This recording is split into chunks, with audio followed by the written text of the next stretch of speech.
Everyone, my name is Natalie Guest. I'm with the Magnolia Business Alliance and our Geospatial Cluster. Thank you for joining us. We have Mr. Kevin with us this morning as well. He's going to present to us, and I want to share a little bit about him. Mr. Pomfret is a partner at Williams Mullen and the founder and executive director of the Center for Spatial Law and Policy. He counsels business and governments on the legal and regulatory issues associated with the collection and use of data collected from a variety of platforms and sensors, including UAS, satellites, mobile devices, and the Internet of Things. Kevin has given talks around the world on matters of spatial law and policy and writes regularly on issues of privacy, licensing, national security, and liability issues, and the use of geospatial technology in the courtroom. He is the author of the chapter in Geographic Data and the Law, Defining New Challenges, that addresses location privacy in the United States. He has been involved in geospatial technology for over 25 years, beginning his career as a satellite imagery analyst, where he helped to develop imagery collection strategies to monitor arms, control treaties, and identify requirements for future collection systems. He is a member of the Secretary of Interior's National Geospatial Advisory Committee and the board directors of the Open Geospatial Consortium. So that's a mouthful. But thank you so much, Kevin, for joining us, and I am going to turn it over to you. Great. Thank you, Nancy. Thank you for the excuse me. Thank you for the introduction. So yeah, I'm going to talk today about a piece of the geospatial community that I think is often underappreciated in its role, and that is the role of licensing and geospatial information licensing, or geospatial information management. And just to begin as to why I think this is important is that those of you who are on the call or listening to this recognize that increasingly products and services using geospatial are being developed using data from a variety of different sources. These include industry, government, and also the crowd or user-generated comment or VGI, however people want to call it. Excuse me. And each are all subject to their own license or data sharing agreements, and they all have different terms and restrictions on how they can be used, what they can be used for, what restrictions are involved. And I think it's important here to note that I'm not just talking about sort of a standard data license, data sharing agreements, and I think those are both the same. Even if they're called a data sharing agreement, essentially they're a license agreement. But also in any type of agreement where data is being transferred from one party to another, there's a license that takes place in that. So that includes a software as a service agreement, a data as a service agreement, or a cloud storage agreement. Any of those are licenses where data is being, geospatial information in this particular case, is being licensed from one party to another.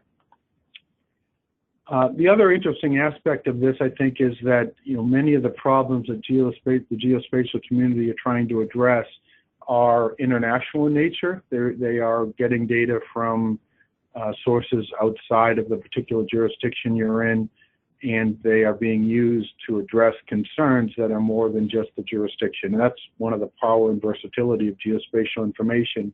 But from a licensing standpoint, it's really a challenge, particularly when you start thinking about the different technology platforms, industry groups that are using this data.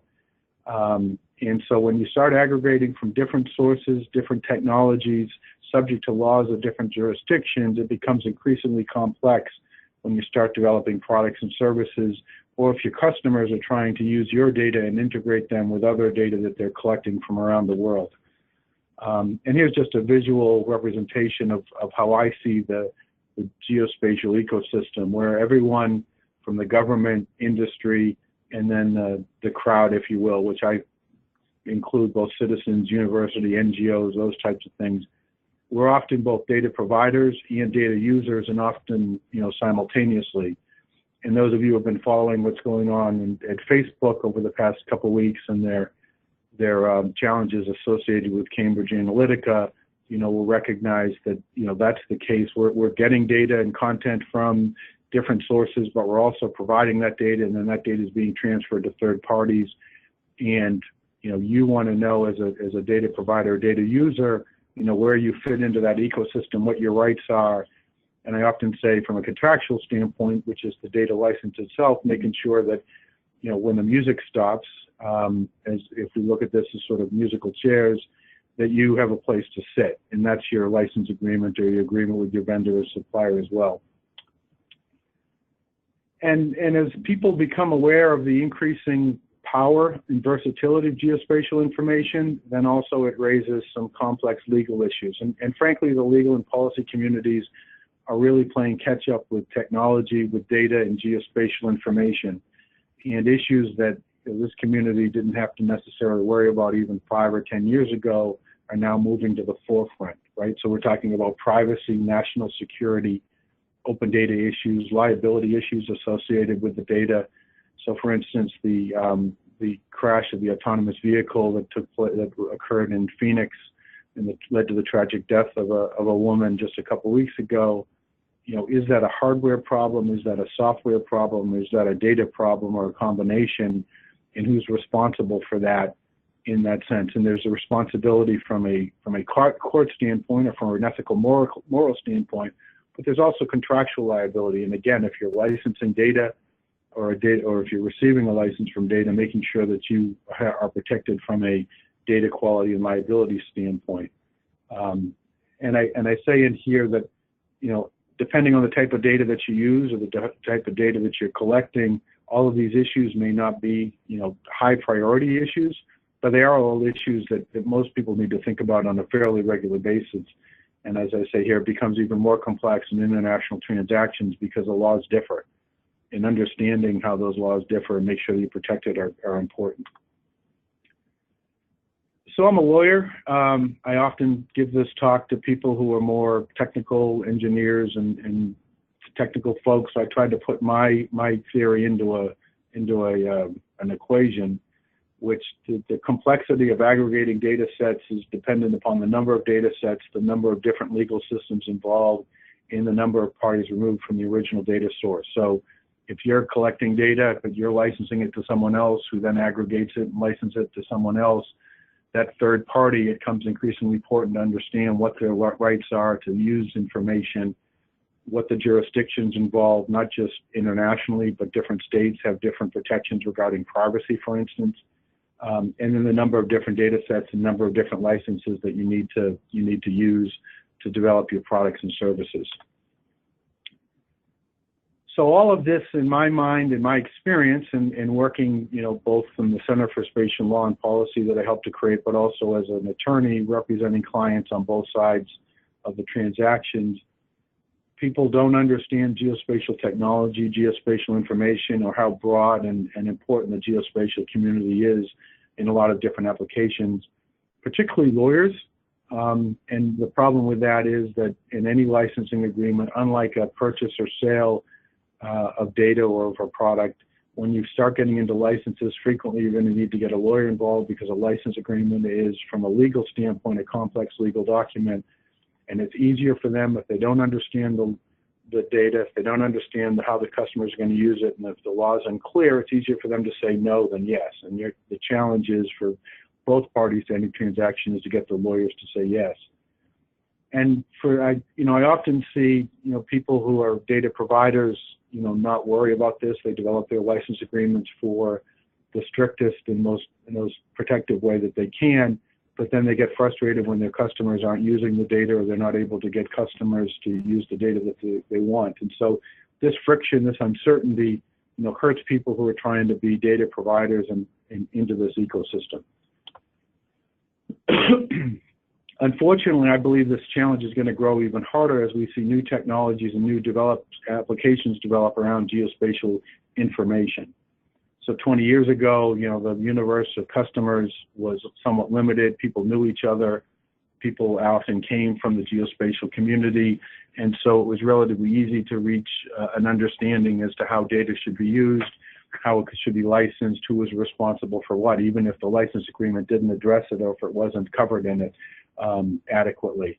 But now we've got a whole new group of actors involved, many of them who don't understand geospatial data, and they're both data providers and data users, and all of a sudden, they're part of this ecosystem, they're licensing data, they're providing data, And it becomes a lot more difficult if you're in this trying to figure out what you can and can't do. And two examples, I would point to are the autonomous vehicle industry.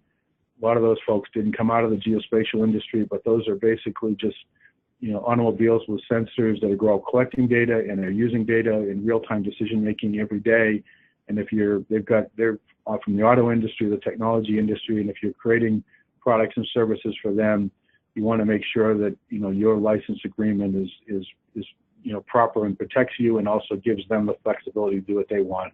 In the drone industry is the same way, right? I mean, there's a overlap between the geospatial community and the drone community, but there's a lot of folks who are getting into this industry who are not traditional geospatial folks, but they're going out flying and collecting information and then trying to sell that or license that to people, and understanding how they're collecting and what they can do and what the license agreement provides for is going to be important. And so we're going to need to share information. Each are going to have their own language, their own concerns, their own motivations, their own way of doing business, and frankly subject to their own regulation and legal framework. So that's certainly the case for the autonomous vehicle industry. A lot of them are coming up through the Department of Transportation regulations, their own expectations of how they should use data or how it should be collected, who's responsible if there's data quality issues, who's responsible for the privacy issues that a lot of people are concerned about with autonomous vehicles. The same with drones. So as the geospatial community evolves, that's great for business, it's great for business opportunities, but it also represents challenges. And in my mind, sorry for the bad pun, but that's where the rubber meets the road in a lot of these, is in the license agreement. So now I'm just going to go through, at a very high level, some of the considerations in a license agreement for geospatial information. These aren't, groundbreaking legal theories, but just simple practical applications as to what a license tries to do from a lawyer's perspective, and then how to look at it from a geospatial information perspective. And again, this is data, not a software license, because I think there's a challenge that in many instances people think you can take a software license and just strike out software and put in data and it can be the same. I don't think that's the case, particularly because this industry is still so new. The issues around data are still very new. And so you do need to give a little more care than you would to just a software license, where the licenses tend to be, in many instances, already been negotiated for years, and they're pretty standard. So the first thing is to describe what is being licensed. And I think it's critically important to accurately describe what is being licensed. Is it imagery? If it is imagery, is it raw or processed? If it's data, what type of data it includes?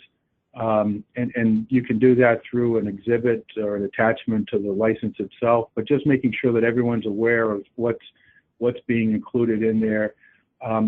You'll see defined terms. Those are capitalized letters in license agreements that lawyers will often use as a shorthand to make it easier, rather than having to explain everything in greater detail, but understanding, and those are frequently used in terms of the subject matter of the license, but making sure that those defined terms accurately describe what is being licensed is going to be important. I think it's also important in some instances to define what is not being licensed. If you're only giving a subset of data, or if you're not giving, if it's just raw data, not processed data, I think it's helpful to put that in the license as well to make it clear. Remember, when you're negotiating a license or drafting an agreement or signing it, you and the party on the other side have a great understanding usually as to what you're doing. You've worked together before, you understand that, you've done it before. But the people who are going to look at this 2 years from now, 4 years from now, may be very different, depending on the term of license. And if there's a dispute, that agreement isn't going to be between you and the person that you're talking to. It's going to have lawyers involved. Hopefully you won't have to have judges or just arbitrators or juries involved. And so even if you have an understanding, it's going to be the document itself that explains all of that, and which people are going to rely on. So it's important to put that in there and make sure that third parties understand as well. And this industry is still new enough that there isn't as much sort of common understanding as you might expect. One of the things that I think is unique to this community that I don't think enough attention is paid to is the role of metadata. It's not often included in what's being licensed, but it's so critical. It's what's being done. I often think that people need to think about that, and particularly the metadata. If you're a licensee, that's important for the applications that you want to do. You want to make sure you have rights to do that. And in other industries, it's just not as important. And so that's something that I think needs to be described. If it's not included in the license itself, then is it documentation? Is it just, superfluous information? I mean, it's really important to think about that if metadata is important to you as to how you're going to develop your applications and use. And so if you are going to include it, you want to have a description of what it is, and then think about, and we'll talk about this in terms of representations and warranties, in terms of accuracy or completeness. Does that apply to the data, or does it also include the metadata? The second thing that you'll see in a license agreement is define the rights and the intellectual property. Intellectual property rights is a separate and complex area of law. There are some unique issues around intellectual property rights, particularly copyright associated with data. And we'll talk about those in a little bit. But assuming that you're asserting intellectual property rights in the data, you want to make sure that it's clear what rights you're giving or what rights you're receiving. Is this to copy, use, publish, to create derivative works, which has its own set of issues as well, or any other rights? And again, as I put here on the slide, I think it's also important to include what rights are you retaining or you're not giving to people so as to avoid confusion. If you just have a broad definition, a broad license, without that, if you want to come back and say, you can't do some X, or we didn't expect you to do Y, it's very hard to do unless you've included that in your license agreement. And so I like to think of it in terms of bundle of ownership rights and whatever it is that you've created from a data standpoint, or product or a service, and you can decide which one of those bundle of rights you're going to give to customer A or customer B. You can tailor those. But again, it's useful to think through those. Now, when you're doing things online, when you're trying to sort of avoid a negotiated agreement because the cost isn't worth it, then maybe you standardize it and you sort of have a standard term. But if you're looking at larger deals, larger transactions, it's more important to deal that. And I don't talk about government rights here. I know in talking to Natalie that government customers are a little bit, that you have a number of government customers in that region. That's a little bit different. There are government intellectual property rights that need to be considered, that are a little separate from a commercial standpoint, but they're also something that you want to think about in terms of what you're giving and what you're retaining. Derivative products are something that continue to be a question. When you take data from customer A or from provider A, data from provider B, and create this new product, when is it still subject to the intellectual property rights of provider A and B, and when have you created a new product of yourself that you can use? That's a challenge that we're still having to work out in the data environment, and particularly in the geospatial environment. I think it's much more complex than in the software environment for a number of reasons. I think that if there are things that you as a user want to be able to do, it's important to make that clear in the license agreement so there's no confusion. And if there's things that the data provider that you don't want people to do, it's important to spell that out as well. And there's several different ways to do that, and there's many different ways to do it. So I won't go into all the potential ways, but I think it is important to think about that, because I can't tell you how many times people have said, looked at a license agreement and they've said that they can't, they don't have a right to create derivative products, but they're not sure what it means, and then there's confusion and uncertainty, and that doesn't help either side. So facts are not copyrightable, and data is often considered to be facts itself, and so there's this challenge between when is something copyrightable. There's a light set of copyright that can be protected if the data has been arranged in a particular way that's unique. And I don't want to go in, we could spend a whole hour talking about the copyright associated with data and facts, and when it is and when it isn't, and even then there's no certainty that can be involved. But it is important to think about when you're a data provider or data user, whether copyright applies, whether the data provider is asserting copyright, and what that means. And that's a very fact-specific analysis, unfortunately. The third section of a license that I think is important to address is define use rights. excuse me, I apologize. Those might be how long the grant of the license for. Is it an exclusive license, or you as a data provider retaining rights to grant the same rights to someone else? The data user may want to be able to make sure that they have the only ones to be able to do it, and maybe the exclusivity is a particular region or a particular industry. There's a lot of different ways to cut it, and it's all this combination of between, what the customer is willing to pay for the data and what you're trying to do to maximize your revenue as a data provider. Some people will allow for commercial, others may say this can only be used for non-commercial use because you want to be able to sell to the commercial market. Maybe you want to sell it to a nonprofit or a government agency, or license it to a government agency, but you want to retain commercial rights. And also, what form are you going to provide it to them, but what form can they develop products and services? Are they allowed to make it only in hard copy? If it's a digital, can it only be at a certain ratio, displayed in a certain way? All those things are considerations that need to be considered as you move forward in a licensing arrangement. And then are there any restrictions? I talked about exclusivity. Another way to do that is to restrict the ability for the customer to license data or products and services further downstream to certain customers.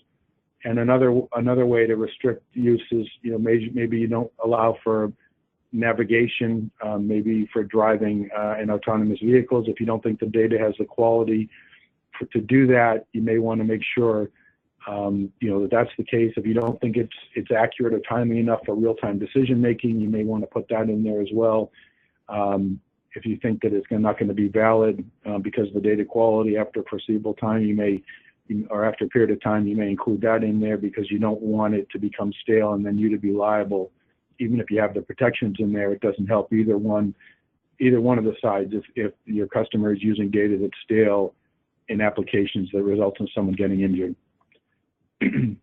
I put this in here. This is a quote that I take from Jeff Goldblum in Jurassic Park, because I think one of the reasons that it's important to think about that is that my experience is that once data gets into an organization, it finds a way. There's someone else who wants to take it and use it for another application. The beauty of geospatial information in particular is it's so versatile. It can be used for a lot of different applications, but just because it can be used doesn't mean it's suited for such use.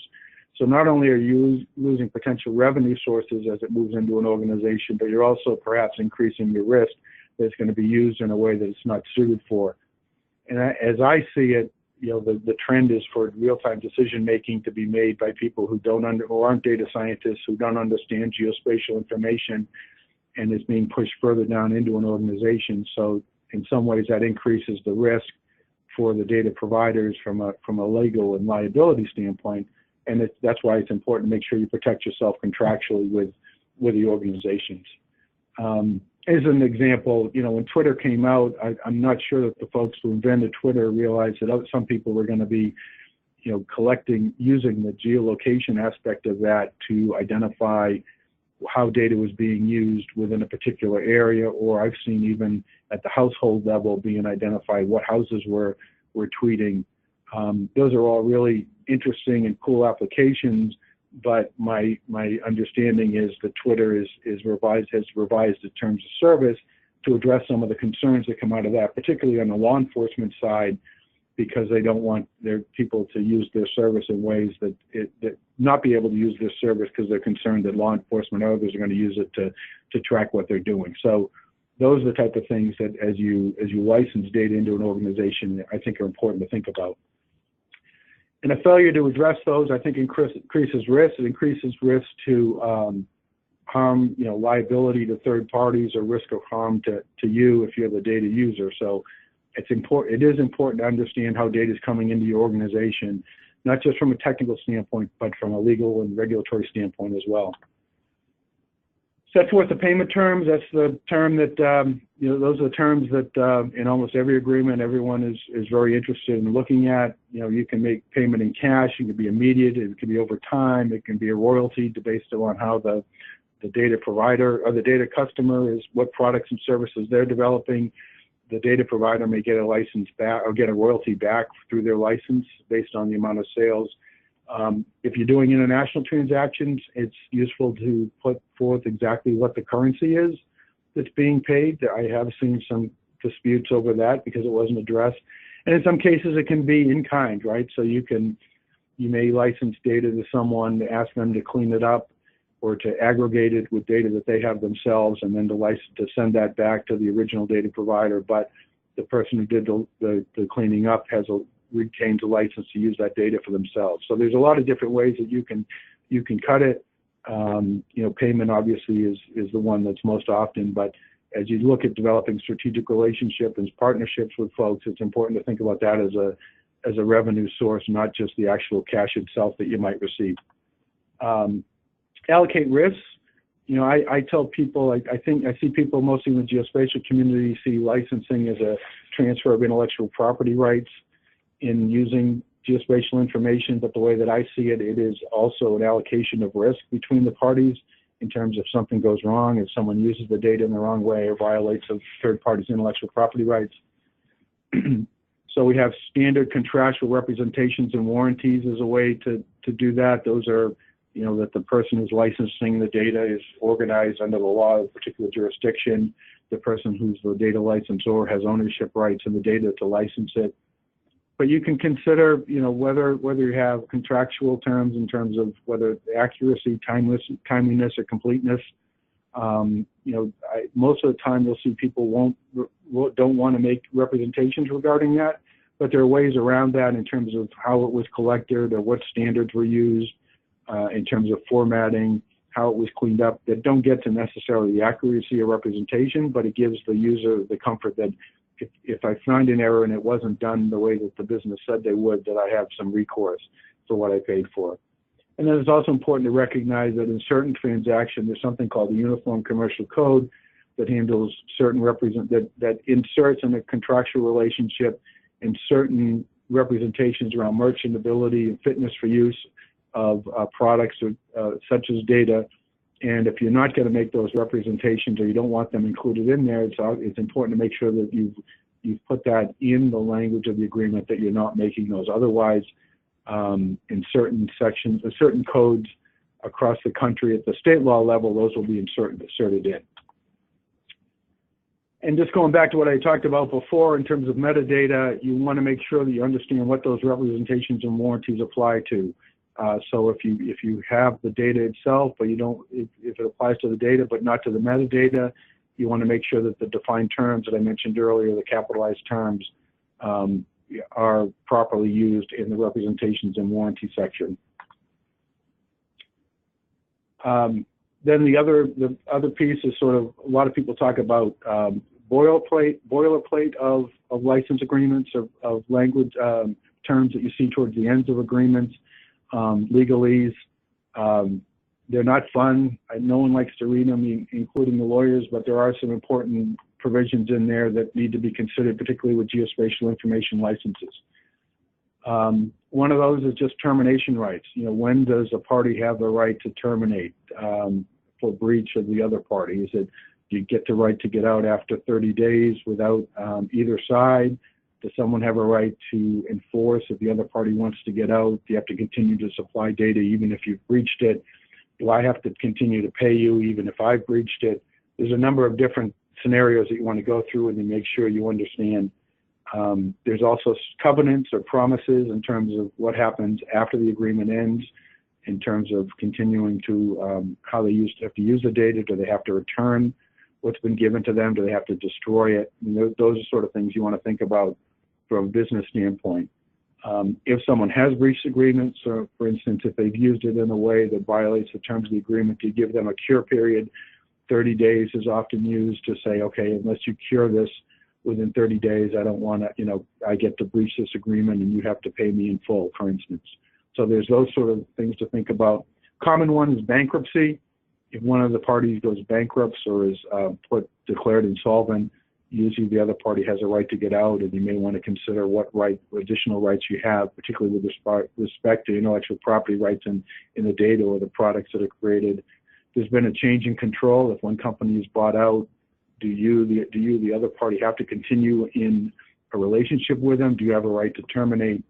and then the duties upon termination. So there's these sort of important things to think about. We all like to think about, relationships are going to go fine and you're going to go forward and everything's going to be okay, but you want to make sure you understand what happens at the end, both if it ends, at the end of the period that you've just defined, or if it ends because it's been terminated by one of the parties because of the failure of the other party to do what they said they were going to do. Sometimes it's important for parties to make sure that they can audit their customers. So if you think you want to make sure you're giving it to an enterprise, you only want them to use it in certain divisions, you may want to go into audit so to make sure that they are using it only in those sections where they said they would, those divisions. Similarly, if you have a royalty payment, you want to make sure that they are accurate with respect to the royalties that they're paying you. You may want to audit right there. The party that's subject to the audit will want to make sure that it limits how often you can do an audit. There's questions about who pays for the audit if there's an error found. So there's some considerations in that section as well. Want to make sure that the parties comply with the various laws that are in place. As I mentioned earlier, as you start getting involved in other industries besides the geospatial industry, if you're getting in the energy industry, transportation industry, telecommunications industry, they all have their own laws and regulations. And so if you're agreeing to comply with those, you need to make sure you understand what those are. You may need to get certain licenses or permits to do certain activities. Increasingly, insurance is something that people are asked to include in license agreements, particularly cyber insurance. This isn't just in the geospatial community, but it's happening across the larger community, a lot that collect and use data. So understanding what your requirements are to get cyber security, cyber insurance, and other information security procedures are something that increasingly I'm seeing in agreements that are licensing geospatial information. And then finally, as a just sort of miscellaneous provisions, talking about which jurisdictions laws apply, where will the proceedings take place, all of those sort of, again, typically considered boilerplate, but they do impact, if things go wrong, they do impact what it is that you're gonna, where you're gonna have to comply with it, where you may have to have a case, a dispute heard, and you want to give those some thought as well. Now, particularly for small businesses, those aren't as important as how much you're going to get paid and when, but they're not trivial either, and it is important to understand that when you go into an agreement.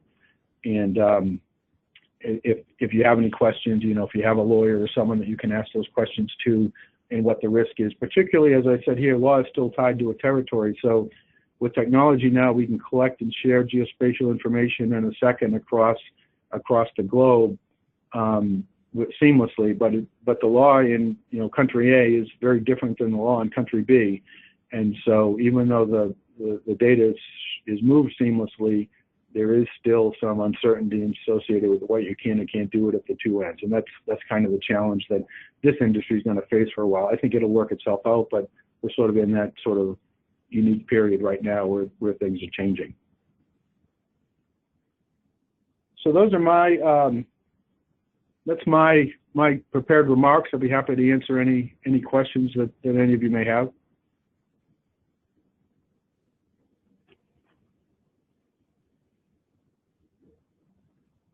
Okay, I went ahead. Everybody else is unmuted. So if anybody has a question, please feel free to go ahead and ask. If not, I'm just curious, Kevin, if you do you have a blog or any type of site other than your website where you publish information such as, what you went over in this webinar that people could follow you for information or? Yeah, so I've had a blog off and on. I've started to use it again. I can send you a link to that, Natalie. I know you're going to send out a. That would be great. I can send you a link to that. Yeah, that would be great. I mean, just something helpful to follow as you come across things, Sure. Or something new that comes to the surface. That would be great to have access to, as well as, to you yourself. I don't know that there's anybody here around here that specializes in geospatial law. So definitely you're a fantastic resource and person to be able to contact for those needs as well. Yeah, I'd be glad to do it. And Yeah, I'd be glad to, no questions now, but be glad to answer, questions in the future. And you've got my contact information. If you want to include that in the email that you sent out, I'd be glad to talk to people. Okay, well, I'll certainly do that. Well, thank you so much for your time. This was great information. Like you said, things are changing and it's still so new.